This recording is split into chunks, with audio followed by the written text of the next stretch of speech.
Welcome back to the Longest Yard Podcast, NFL Talk with the LDBC. It's your boy again, man, Insane Talk, and we right back at it, man. And we in the AFC, because we're going to finish the AFC off later on today with the Denver Broncos. But right now, we're going to talk about the LA Chargers, man. The LA Chargers, I'm not going to hold y'all, man. They have been doing good, bro. The LA Chargers are a good team. They're ran by an excellent head coach. They have a great culture over there. And honestly, it's scary because we have to see those boys. We got to see those boys 2 times a year. You get what I'm saying? We got to see them in LA and we got to see them in Las Vegas. So playing the Chargers has never been easy. And I can even go back to the Phillip Rivers days. You get what I'm saying? Knowing that you're going up in there against a dominant quarterback, running backs like LaDainian Tomlinson, you know, just what they had back then. But just even now, it's just been, you know, though the Raiders have been beating them lately, the Raiders have been beating the Chargers, that doesn't mean it's not a hard-fought game.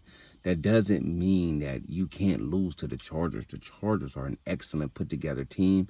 They're a well-oiled machine, you know, and this is me talking about a division rival, you know what I mean? But I'm a football fan first, so I'm just going to talk about it from the GM on down, trickle on down to the players, man, from the front office to the players. These guys are put together very well. Their draft picks have been good. They do it the right way. So if you're a front office out there and you can't put together a functional football team, take from the LA Chargers, man. They showed you, hey, we're a dynasty. Now I know you'll say, well, dynasty is when you win titles, but man, these guys are a good football team. These guys are a good football team. I know that in NFL titles mean everything, but outside of the NFL titles, this is a great football organization. It's a great football team. Let me start with their quarterback, because they have a young, talented quarterback at 6'6", Justin Herbert. Let's talk about his numbers from last season, man. Completion 60. He completed 66.5%. That's over half of his passes. Passing yards 3,438. Passing yards 24,820 passing yards. The man's a gunslinger. The man is a gunslinger, man. There's nothing you can say. This man is a gunslinger. This man can sling that pill, man. He can sling the pill. Longest passing yard, 72 yards. That's, my God, that's him standing from a little like the 28, from the 28 yard, maybe the 20, throwing it all the way across the field to the touchdown. Like, come on now. That's crazy. That's an arm, man. 58 interceptions. You know, he needs to work on that. He was sacked 225 times. Okay, you know, they need to work on the offensive line, but, you know, Justin Herbert moves around a lot.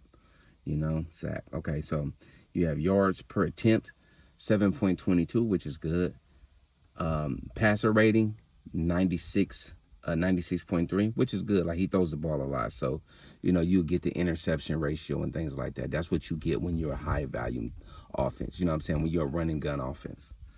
Yards rushed. He uses his feet. He's a big man as well. 1,715 rushing yards. Yards per attempt, 46. No, what is it? Yeah, 4.6. Yeah, 4.6. Touchdowns, 15. Longest run, 41 yards. His longest run.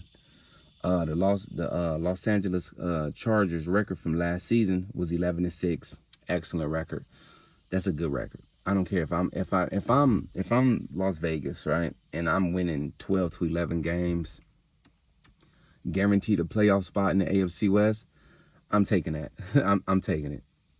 And they had they had a tough schedule. Not the toughest schedule, but they had a tough schedule. They didn't have no, you know, outside of the Raiders, they didn't have no easy touches. You know, like I said, they go against the Broncos, which is a good team. The Kansas City Chiefs, which is a good team. The Raiders, who clearly beats them, but they had a little, you know, they had a little struggle. They lost in the playoffs to the Houston Texans, which is a good team. They lost 12-36. They kind of fell apart there. Running back Omar Hampton. Let me tell you something about Omar Hampton. go watch him. Out the flat, pitch toss, run, catch a block. He's an all-around wide running back. And Katana Valdez, I don't want to, KV, I don't want to, humiliate myself saying his last name the wrong way, but great backup running back outside of that. Like I said, they're coached by John Harbaugh. The Harbaugh brothers, excellent coach, man. Excellent coach. Excellent. What more can I say about this man being over there? He had Colin Kaepernick, the Alex Smiths in Frisco doing the thing that he did. Went to the Super Bowl, played against his brother. They came up short, but it was the first time you seen brothers in the Super Bowl actually going against each other as head coaches. Wide receiver, Layden Mech, I don't know his name, but Quentin Johnston, Trey Harris. They have a good offensive line core. They have a great offensive wide receiver line. You know what I'm saying? They hold up that offensive line, but with the wide receivers, Quentin Johnston, Trey Harris, beast. And I'm telling you they're beast because I deal with them every season. They're beasts. But their biggest weapon is David Njoku. I used to play with this dude on Madden, bro, when he played for the Browns. I believe it was the Browns or the Bengals. I usually use the Browns or the Bengals, but I believe it was the Browns. Beast. If you know Njoku, if you know David Njoku, you know. Like, it ain't even no game. His game ain't nothing to play with. At tight end, blocking tight end. He's a blocking tight end. He got stride. He can run, and he can catch. The boy got glue on his hands. The boy can catch, man. So this season, if I was to give the Chargers, first of all, I give them a B plus for last year. This year, though, seeing them come in, I can see them actually winning 3 more games. I can see them winning 14 games. Just how everything is, the landscape of the NFL is shaping out, I can actually see them winning 14 games. They're just well coached, man. They're well coached. They got everything going for themselves. So, yeah, I got the Chargers winning 14 games this season. We'll see. This is only a prediction. This has been the Chargers. I'm going to get back at y'all later. Salute to the mighty LDBC.